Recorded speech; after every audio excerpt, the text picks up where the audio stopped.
be brave if you're brave. I'll be brave, but only if you're brave. And it could be just you and me. We'll be family. Just wait and see. So I will fight if you'll fight. Yeah, I will fight, but only if you'll fight.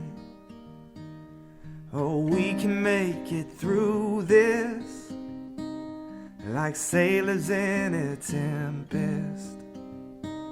Like sailors in a tempest together. And it could be just you and me. We'll be family. Just wait and see. Good evening, everyone. Welcome to tonight's Lung Cancer Living Room, where the topic is, does my tumor have a biomarker? I'm Danielle Hicks, for those of you who do not know. My role here is number one, to be her daughter, and number two, I oversee patient services and support programs for GoTo Foundation. I've been loving my job for a little over 11 years now. So thank you all for coming tonight, everyone in the room and everyone online. I always forget to start with this lady to my right, because I do forget that she is a survivor, and I know all of you know her. I had we had a LungCan meeting here this last week, and for those of you who don't know what LungCan is, it's a Lung Cancer Action Network, and it's a group of advocacy groups from around the country. And we have monthly calls, but once a week we get together in this room and kind of talk about how we may be able to collaborate and work together in the coming year. So we just had this group, and one of the big things we did decide on has to do with the topic we're talking about tonight. And what are we calling it? You guys have all heard it: genomic profiling, molecular testing, comprehensive genomic profiling, like next generation sequencing. It's so confusing, and they're all basically the same thing. So we agreed to call it biomarker testing, either comprehensive or otherwise, as in unity, right, as the groups. That was one of the things to come out of it. So it was a great meeting. You want to go? Well, it has to be comprehensive biomarker testing, because if you ask your physician for biomarker testing, he may only give you EGFR and ALK. But if you ask for or demand comprehensive biomarker testing, you get the whole banana. So you want all of the available markers in lung cancer today. You don't want to be tested for just one or two. Yeah, which is exactly what we're going to be talking about tonight, because there's ones that we know of, like you just mentioned, EGFR, ALK, and ROS1 tend to be the ones we talk most about, but there are others. And there are others coming down the pike, so we're gonna get there. So at this point, I'd like to again thank Dr. Kelly for coming and talking to us tonight. As most of you know, she's from UC Davis. We've had several of our favorite docs from UC Davis come out here and speak with us. We're really happy to have her here tonight. So I would like you to introduce yourself, if you wouldn't mind. What do you do every day? Yeah, what are you even doing here? Yeah, exactly. Well, first, let me say, you are all awesome and so inspirational to me. And Bonnie, of course, I can't say enough about you. I'm still trying to get the secret out of Bonnie of how she does it all. I really need to know that secret. So every time I don't do anything anymore, really. I still need I the just secret. get credit for everything. All right. But I want to say I've actually been doing this for 30 years. So I started my career at the University of Colorado 30 years ago. And I want to say that even 30 years later, I'm still as passionate about what I do as I was back then. And I have a niece and nephew who I'm very close to. I have an identical twin sister. And so her children are really my children, and they are both in medicine, and they're both at the crossroads of trying to decide what they need to do. And so my advice to them is, you have to do something that you're passionate about, because you're going to be doing it a long time. And I tell them my story about how passionate I have been, and they've seen this through the 30 years, that every day I'm just as passionate. And I'm passionate because you are all on the forefront of my mind. Every day I wake up in the middle of the night many times trying to think, what else can I do? You know, how can I leverage something else? How can I, you know, try to do maybe something a little bit off the beaten path that might still be helpful? So with that, I want to jump in Go. to what we're here to talk about tonight, and that is comprehensive biomarker testing. So I would like Dr. Kelly to talk about what is biomarker testing and who should get tested. Yeah. So it's a two-part question. So And when. again, biomarker testing is the additional pieces of information that we get beyond just whether you have, I've heard people say adenocarcinoma, okay? So it's beyond just microscopic looking at your tumor under the microscope. We would call that kind of crude today because again, we have such better technology that we can go to this genetic level. And so biomarkers are really the genetics of your own tumor. Just like everybody in the room looks different because of genetics, your tumor is different because of genetics.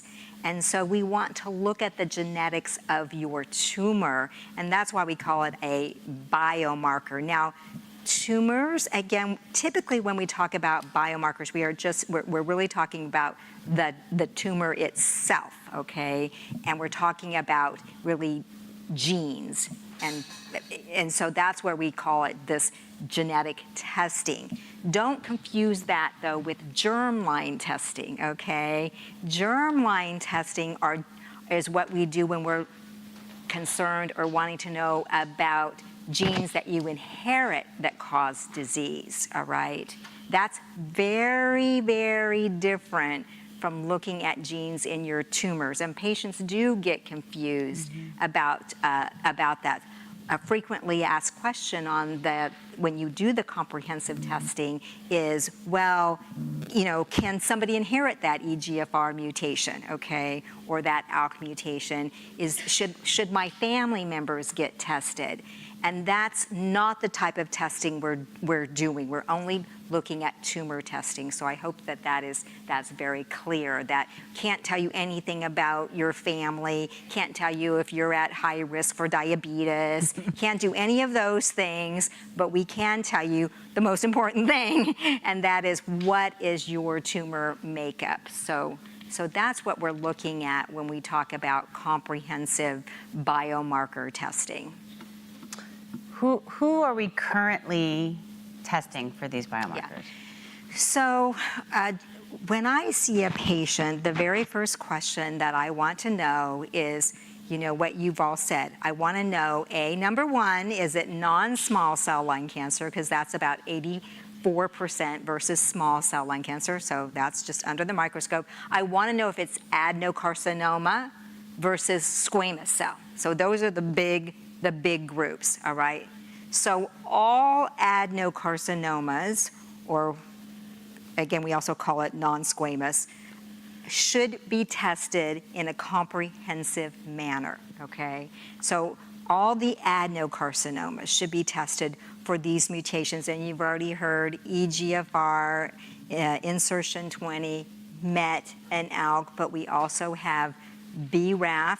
We have a very rare one that's not seen a lot in lung cancer, but NTRK. Those are now the approved biomarkers. But then we're looking for the other ones, and there's a list of RET is on that list. Also, HER2 is on that list. And there are some other newer ones that are on this list as well. So that list has become, it's a growing list. So that's why you gotta do that multiplex next generation sequencing. Now, squamous cell cancer, unfortunately, we have not been successful in squamous. Does anybody have squamous here? Anybody with a squamous cancer here? No. Okay, but squamous cell, we haven't been successful in finding these driver mutations. That's what we call them, driver mutations. We have not been successful, albeit we've looked, we continue to work on that every day. So for the squamous cell patients, the only biomarker we do is that PD-L1 testing, okay? So PD-L1 for squamous, that's all they get, okay? So on the adenocarcinoma side, we get that NGS sequencing, and we do get the PD-L1 testing too. So that would be what we would do, all right? And again, we want to know upfront what you have before you get treated. Now, again, the issues become, of course, is that if you do this tissue test, the tissue testing, it takes 3 to 4 weeks, all right? That takes time, and you're anxious and you want to get started, and we truly understand that.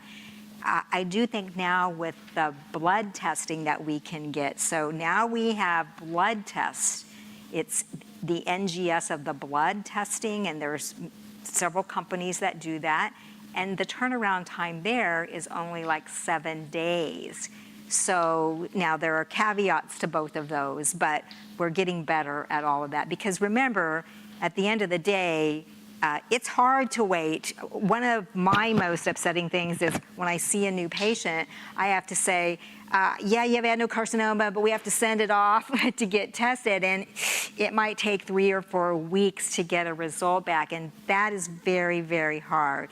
So it's really uncomfortable, but you have to let you guys know what's out there. Typically what I tell patients is I say, if you can wait, it's absolutely important to wait to get these results so you don't get the wrong therapy up front, all right? I always tell patients, particularly if they're a little symptomatic, to say, remember, we got this chemotherapy backup plan if you need to go to it, but we'd rather wait to have the results. But if you really are, tomorrow, the next week, and you're just not feeling well, or you're too anxious and you're more stressed out, and you really feel you want to start the chemo, we can do that too, but we try to get the patients to wait when we know that we have a really high suspicion that you're going to have a mutation. Did you have a question? Yeah, so just a quick thing on that subject. So I was just at the ALK conference down in Atlanta, and according to statistics down there, they're saying roughly 50% of patients, unfortunately, either because of their doctor or their location or whatever, don't even get the biomarkers. Right. And then with the 50% that do, the timing goes anywhere from they get test results within a couple of weeks, or sometimes it's like a 3-month process. And so if they can't work on, how do we get the world to understand that A, you need to do 100% testing, and B, you need to get it done in a timely fashion, because, we'll do a biopsy in 3 weeks because we're busy, and then we're going to send it off to whatever, and we'll get those results, and then, I'm busy, I can't see you for a couple of weeks after that, and next thing you know, it's 3 months later, and that's a lot of progression. Right. So a lot of people end up going on something like chemo or whatever in the interim because it's just not happening fast enough. Right. What can we do to make that better? Right. So Great question. That's a great question. So you may know that all of the societies have demanded that it's a 14-day turnaround time on the tissue to get results, okay, on the tissue. But you have to give an extra week to get the sample to the site. So we need to continue to work harder on decreasing that turnaround time on the tissue. And every company is totally aware of that and working on that. Now, the other thing is because we have the blood testing now, where you can get the results in 7 days. Another thing to ask your doctor is to say, why don't we do both? Okay, why don't we do both and see what they say? Because if you get the answer in the blood in 7 days, you have an EGFR or an ALK, you're good to go, all right? Remember, but if you don't, then you do have to wait for that biopsy result testing to see if you have anything really there. So I think the liquid biopsies are really going to help us make this faster, all right? So I think that is one thing that's very, very important. And all of the societies have really been very clear about, we have to shorten these timelines. Yeah, we can only be as fast as technology will allow. Yeah, we can only be as fast. But I think second to that, and one thing I just want to kind of reiterate to make sure everyone understands between the liquid space and the tissue space is that tissue is still sort of the gold standard. It is the gold standard. So what Dr. Kelly was saying is, if they do a blood test and something shows up, you can be sure it's there. But if they don't see something, you can't be sure it's not there. So you have to go back to the tissue for confirmation of whether or not. Tissue's always the gold standard, absolutely. Yeah. This is not, we always want tissue first. But again, the blood testing, I think, has really been a complement to the tissue for us. Or particularly, obviously if you don't have enough tissue, absolutely you have to do the blood test, all right? Or be rebiopsied, and we try to avoid that. So, yes, there's two questions. So you said, why don't we do both? And I don't know what everyone else's experience has been, but who pays for that? Yeah. Because I know that, we've had liquid biopsies done twice, and both times Blue Shield did not pay. And the first time, we never got a bill from Foundation Medicine. We just didn't. And the second time, we had a doctor who said, we need to check it again, and we're going to do it, and if it doesn't get paid for, I have money, don't worry, which was amazing. But, I know everybody doesn't have that luxury, so... Yeah. But everybody might. Yes. So GoTo Foundation, we have a program, and it's treatment and clinical trials navigation. And one of the services that we're able to provide as a joint organization is not only a concierge service to anyone who calls in to look for clinical trials that they would qualify for within whatever distance they are looking at, but also access to biomarker testing that we can provide with our partners for free to patients. And the companies are good at working with you. Most of the time, patients don't get a bill, all right? You get this appeal, but you don't actually get the bill. And so it does get taken care of. That's probably what you got. So at this point in time, and again, if Medicare patients, again, are not, what I've been told is they aren't getting bills. You guys may know more about that than I do. Well, these are all things we have to advocate for, okay? Because just to go back to the biomarker testing and why it takes so long. When you've had a biopsy or surgery and they have the tissue, the first thing that, you're in the operating room and that goes over here and they have to prepare it and they have to send it to pathology. Because what pathology does is they decide whether it's adenocarcinoma or squamous or small cell or whatever, large cell or whatever. So, that's one thing. That's not biomarker testing. Sometimes people get confused. Right. They ask their physician, was I tested? And they go, oh, yeah, sure, you have adenocarcinoma. And no, that's not the test we're looking for. Yeah. Although that's important. So then the next test where the pathology lab has to actually send the tissue or the blood out and get it done. It's a process. It's a process. Can it be sped up? Absolutely.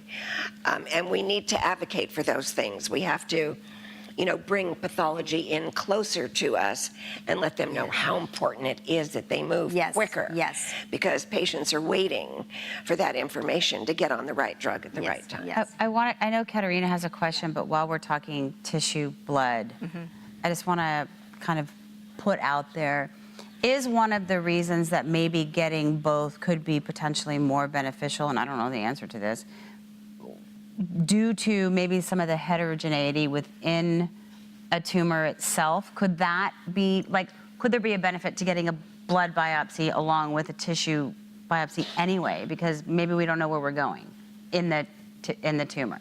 Well, I'm not so sure about know. about that. I think the reason to get it is really, in my opinion, is simply a time. It's simply a time. It's faster to get it. Now, again, there are caveats to all of these things, but yes, it's really, to me, I'm trying to advocate to say, I've got this patient, it's really uncomfortable because you want to treat the patient and you're waiting a month, we're waiting a month, we don't like waiting either, we're on your side. So my only reason for getting the blood is to get a result faster to you so that you can be treated. That's my sole purpose. I only ask because, I mean, how often do we hear, the tissue was no good, it was necrotic, well, or you hear stories Yeah, about... well, that is, again, yes. So if the tissue is necrotic, it's not going to be sufficient. You absolutely have to get the blood. liquid, yeah. Absolutely. And so we always have to look at the pathology report, and we've advocated for this. But remember, the IASLC, the College of American Pathologists have all said 14-day turnaround time and to make sure that their processes are more efficient. So what I do is, again, looking at that pathology report, I know there should be on the bottom, it should say, there is enough tumor tissue left to do molecular testing. Yeah. All right. Again, we've tried to make that standard, and our reports do say that. So I know, or I can tell, I'm pretty good at judging if there's going to be enough tissue to do the test, because that's the other thing I have to tell a patient too. So while I'm telling the patient that, it might be a month, I'm also telling them, but in a week from now, they may come back and say you have insufficient tissue. And that you don't want to tell a patient either. So my whole point is, I'm just trying to get the test results as quick as I can for the patient.